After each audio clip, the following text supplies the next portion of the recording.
Hey, hello everybody. My name is Casey Cooke. I'm an experienced realtor with Coldwell Banker Realty. I also support a website and a platform where local businesses or people doing cool things can advertise and promote for free. You can see all of their stories at vista411.com. So today we're hanging out with my new friend Mike McGonaghy. Mike is the owner, starter, creator of Eravox Studios. It started with a passion for helping artists express themselves through music exactly how they want, and it's grown to quite a bit more from there. So Mike, welcome to Vista 411.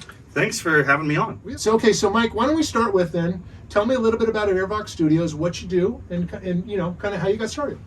Well, typically we're recording people, mixing, mastering. Mixing is where we just take something we record and make it sound really good. Okay. Get all the levels balanced and make it sound like something we're used to hearing on the radio. So this would be, so you say mixing, this would be if they're already an artist and they have their own stuff, is that? Yeah, sometimes, well, a lot of times, I'll get audio files from clients all around the world. Okay. Yeah, the UK, New York, Chicago, Texas. When you say audio files, this could be not just singing, right? This could be any type of... It could be their vocals. It could be all of the different instruments that made their music. They'll send it all to me and I'll mix it and give them a radio ready track. Got it. Okay, so perhaps somebody who's, you know, who has a specialty or one instrument or two or something, but they're not sure what to do. Exactly. From there. Yeah. Got it. And then some people are just vocalists or rappers and they already have their music and then they recorded a bunch of vocals to it, but they don't know what to do with them. I'll make all the vocals sound beautiful, send it back to them radio ready. And give them a finished product. Yeah, and then they're on Spotify showing all their friends and blowing up, you know? I bet that's fun. Yeah. Okay, so what you're looking at is a Pro Tools session that already has a beat in it. We're going to make a blank one today, but I'm just giving you the idea of what it looks like. Okay. So this is what the beat looks like, and then all of these different, they're called waveforms. They're all just different vocal tracks that have been recorded one at a time over and over and over again. So, and at the end, all of this is going to merge into one track. One track, exactly. Okay. Yep. And that merging into one track is the mastering process. That's the mastering process. Okay. Yep. Yeah. So now, how did you get started? Obviously, for a passion for music when you were young. I mean, how did it all start? Yeah. Well, I really grew the studio from teaching. So I had around 60-something students, just drums, bass, guitar, and piano and vocals. And we don't really focus too much on piano and vocals anymore, but mainly on the core instruments for like a rock band, you know? Okay. Drum, bass, guitar, ukulele.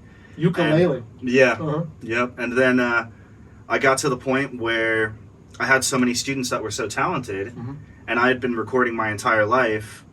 I wanted to start recording them, and while I was growing that business, I actually was I was actually an assistant engineer at another studio in Costa Mesa, and I got to see bands come in like Green Day. Oh wow! I got to hang out with Avenged Sevenfold. In fact, these drumsticks right here, the Sinister Gates gave me those. Those are the Revs drumsticks, and just a lot of cool things. I learned a lot about recording, and I've always just loved to do it my whole life. So getting to work in that studio was amazing, and then bringing it home and taking my best students and recording them. Right. You know, that's where it all started. And then, you know, I had a few students that would hire me to record their projects, and then I started putting my name out there as not just a teacher, but as a studio, and just grew it from there. One person, one review at a time to, you know, to where we are now. And just got a big family of artists that love to do what they do, and I get to do it with them. Good for you. Yeah. Now, what instruments did you play growing up? What did you start with? I started on bass, actually. Bass. Yeah, yeah, the one instrument that doesn't get enough love.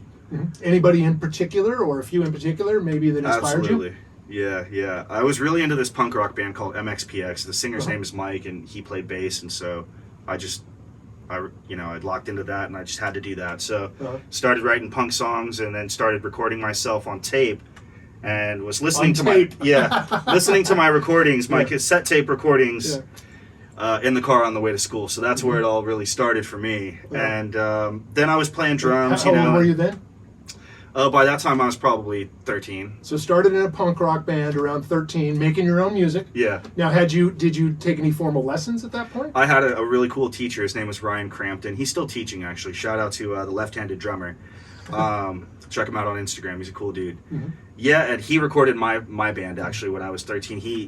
he took my recordings and what we were doing and was like, you know, I can show you how to record, but I could record your band better than you, man. Basically, is what he was doing, you know? Right. And he could for sure. And so it was just a process. Then seeing the whole process go down from somebody who knew more than me, it was like really where it started. You know, it showed me. I knew the second he recorded our record, like, this is what I'm going to do for the rest of my life. Got it. Yeah. Wow, at 13. Yeah. Good for you. Wow. So you started in the punk band, started with bass, and I noticed you play numerous instruments. So how did it develop from there? Well, also at church, the drummer. I just loved watching the drummer. So many people talk about how their music, how it all started in church. Yeah. So many people. Yeah. The church is a great place for anybody to get started in music, and you know, if you practice and you're good enough and you get a little attention from somebody in the band, especially in a smaller church, they always need volunteers. Sure. You just start getting your getting your feet in the water, so to speak, and it's a safe place to not be judged. Sure. You know, it's a good place to start practice. Yeah. And supportive environment, absolutely. Yeah. And from there, seeing that drummer play, I knew like bass was not going to be the only thing for me. You know, I had to branch out to other things if I wanted to be able to make my own music. You know. So then I started playing drums and guitar, and that was the three pieces I needed to kind of put it together. And my best friend wrote lyrics, and so she just like wrote the lyrics. I wrote the music. You got a band. Yep. Then we got these two brothers and taught them how to sing the lyrics, and the other one, you just do this with your hands and your feet, and we got everything we need. And he didn't even have a drum kit. In fact, I taught him everything on the good old knee drums. So we'd be at lunch and he'd be learning the beats. Before he ever got on a drum kit, he could play the drums. The second he sat down on drums, he was playing them. It was like kind of interesting for this kid to have already known how to play drums and never touched a drum set.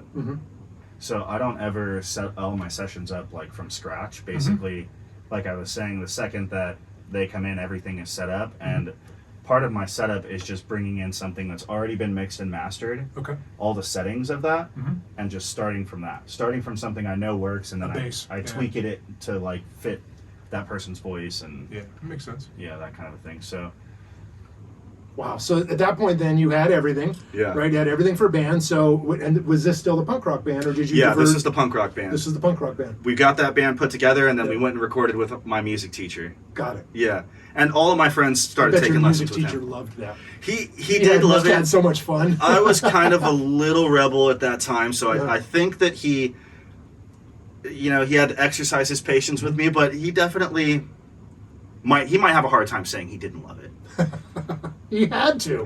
Bunch of young kids doing something they love, and he's into it too. It had to be fun. Well, he did laugh at my prepubescent voice trying to scream background vocals. So, I bet. Yeah. Nice. So then you were making music that way, and you guys did some touring too, right? We did a bunch of shows, a lot of shows, a ton of churches. Yep, ton of churches. So, still playing punk rock. Yeah. Got it. Okay. And this was when churches modeled were after MXDX. MXPX. MXPX. Sorry. Yeah. It was modeled after them. Yeah. Basically, the idea was. That had to be interesting. Yeah, there were so many different bands in the scene, and all we had to do was call a few friends, and then we had 3 or 4 bands to put a show together. And the singer who wrote all the lyrics, she had all the connections. She just makes friends everywhere she goes. And yeah. Got it. That was it. So she would line up churches, and then churches turned into a few little venues, and then we would just kind of rotate all the things until we all grew apart. And being in that band taught me, like, I want to be the one-man band. I want to be able to record all my own stuff, do it all. I don't want to have to, teach this guy how to do that when it comes to making my music. And so, I was just recording all my own. Yeah. That was going to be our next question. So how did you get from there kind of to here? So after the band, after the band broke up or dissolved, did you start Eravox promptly after that? No, I mean, because I was probably 15 or so really young still. Sure. Yeah, but at that time I knew that I was going to build a studio. Okay. And I had acquired plenty of gear by that time, and just never stopped doing that. So now it's accumulated to an entire house full of gear. Full of gear. Yeah. And I still need storage. Yeah. So how old were you roughly when you started doing this professionally? It started as a hobby, I imagine, for friends and family. Right. Yeah. Yeah, I would say I was about 24. Okay. When you said, this is going to be what I do. This is how I'm going to make a living. Yeah. Good for you. Yeah. And so is that when you were 24 around then, is that when Eravox started? That actually was when Music Coach Mike started. Music Coach Mike. Yep. Okay. And I Tell me about realized Music Coach Mike. Music Coach Mike bands didn't really need a Music Coach Mike. You know, maybe your 6-year-old or your 10-year-old may need a Music Coach Mike kind of guy. Mm-hmm. And so I evolved and I rebranded into Eravox Studios. Rebranded into Eravox Studios so that way I'm not a music teacher trying to tell everybody I have a recording studio, and switch it into I'm a recording studio and teaching is one of my services, you know. Interesting. So that was where the shift happened. But yeah, I started teaching and built that up to where I could quit my job and quit working at that studio and just went running with it. Yeah, was that the job you're referring to, or did you have some jobs you really didn't care for in the middle there? I had a couple. Yeah, I did have a couple. Yeah. But that was my last job, was working at that studio. At that studio. Yeah. Got it. Okay. And so then here we are now, fast forward several years later, Eravox. Over a decade. Over a decade. You're Yep. busy, your business is growing. So why don't we talk a little bit more about what Eravox does then now? Yeah, well, we do a lot of recording and mixing and mastering. So for the people that come in and record, 99% of the time, what we record is going to get mixed and mastered. So the three things all kind of happen for every single person, every single time, unless somebody comes in and says, I have another engineer who's going to mix and master for me. But that is very rare. Okay, so when you say three things, you're referring to, and in advance, Mike had said he broke his business down roughly into four things, but the three I think you're referring to is starts with recording, right? Somebody comes in, you do some recording, and then from there, you take what you've recorded for them and you mix it, and then from there, you master it, right? Right. And then you also have the teaching. So why don't we start with the recording? So tell us a little bit about that. Yeah. I have an idea. I think I could show you better than I could tell you. Show me. Yeah. So you're going to sing for us. I'm going to take you and put you on the mic today. I'm going to sing for us. You are. So we've got the key set, we've got the tempo set, the beats in there. Now all I have to do is take you in the vocal room and make sure that the mic is a good height for you, and make sure that you can hear yourself and the music well in your headphones, and then we start recording. And we probably need some lyrics. We are going to need some lyrics too. All right. Yeah, so let's put those together. But we're only going to do about 4 lines. Okay. But they're going to be punchlines. That'll be plenty. Yeah, they're going to be punchlines that they're going to be knockout lines is what they're going to be. You're going to knock people out with your perfect. With your hot fire here. With my hot fire. Okay, so I guess at this point we could go into the other room. Let's do it. Okay. I'm going to leave this going for a second. Okay. Here. I'm going to keep recording. Okay. That's going to the headphones all right.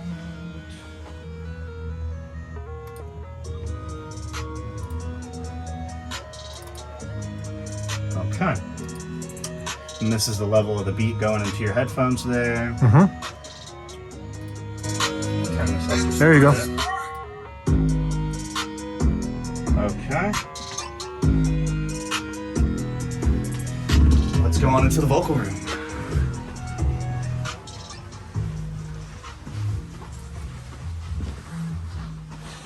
Nice. Okay, so this is where I can show you. So this is the vocal recording room. Exactly. Okay, so tell me what goes on in here? So basically, whether it's a vocalist or a guitar player or violinist or accordion player. What about an oboe? Yeah. Yeah, that too. I have not had the pleasure of recording an oboe yet, but I could certainly do it. Yeah. Okay. And I'd put them in here, set the mics up, get a chair that doesn't squeak at all. If they need to sit when they perform, and mic them up and record them. They can see everything on the screen here, so that they know where to drop in, or if I say let's go to bar 25, or they say hey take me to bar 33, we just go right there. So while you're doing your stuff in the control room, like we were doing before, they would be in the vocal room and instructions would be up here. Yes. Perfect. Okay. And I'm not really big into the studio window thing. What does where that mean? you can look into the control room. Oh, I see. Sure. And the reason why is I feel like the majority of people, when they write their music, they're at home anyways. Got it. If they're not at home writing their songs, then they're probably in their car. And if they're not in their car, then maybe something cool came to them when they were at work. Sure. Either way, they're going to end up back at home trying to put it together. And so I feel like if I give them their own space, their own privacy, they don't feel like somebody's looking at them through the window, I will always, and it's just proven in the stuff that I've worked on, I get a better performance out of people, you know? Whether they come in with nerves or not, they love to have their own space. Yeah, it makes total sense. Yeah. Okay, makes total sense. All right. And so then what are we going to do? We're going to record some vocals in here today, right? Mm-hmm. All right, so what do you have in mind? Yeah, I think what actually, the funniest part about this is, to me, is you don't know how good you're going to sound yet. Right. And when you put these headphones on and you hear yourself, it's just going to make you laugh. I'm going to be questioning whether it's me. Yeah, and I know that this is about to happen to you. You don't know it yet. So for me, this is really funny. This is fun. Okay. So basically what I do is I always come in and I check the beat, and I feel like I want it to be loud where it's loud, where it's loud enough that you can get lost in here and not really hear your voice through your own head. I can hear myself just a little bit, but I can mainly hear myself right now coming through the mic. But if I get up here on the mic, I can't hear the world anymore. All I hear is just this music. I can't hear my voice through my head, and I hear my voice coming through the microphone. And so this now, I'm in a whole new world if I close my eyes and I can get lost in it. Yeah. So the headphones. So what? This is the auto-tuned music is coming through the headphones. Exactly. Okay. All right. Yep. I don't record it with the auto tune on. I just have it in your headphones for playback. So that way, you get a good vibe. Okay. Yep. So we need some lyrics. We do need some lyrics. We could probably cut and write some lyrics real quick and come back in here and then just hit this next shot. Give us 5, we'll be back. Yeah. All day long, out selling houses, spreading real estate knowledge, spilling out like a fountain. If you wanna make a move, yo, I can move mountains. Switching pads is tough, but it's what I'm about, man. Buyers and sellers agree. I'm a swell fella, no matter who you ask, they'll all tell you I'm stellar.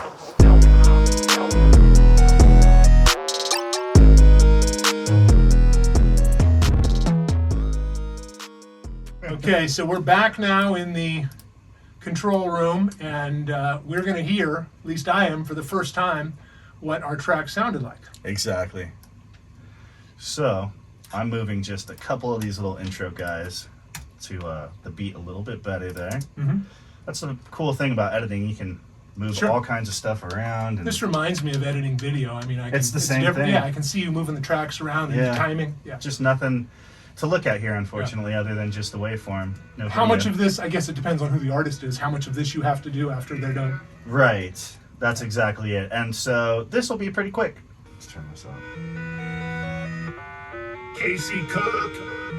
Okay, so what we're going to do is fix that a little bit. Yeah, we're going to do a few things to some stuff.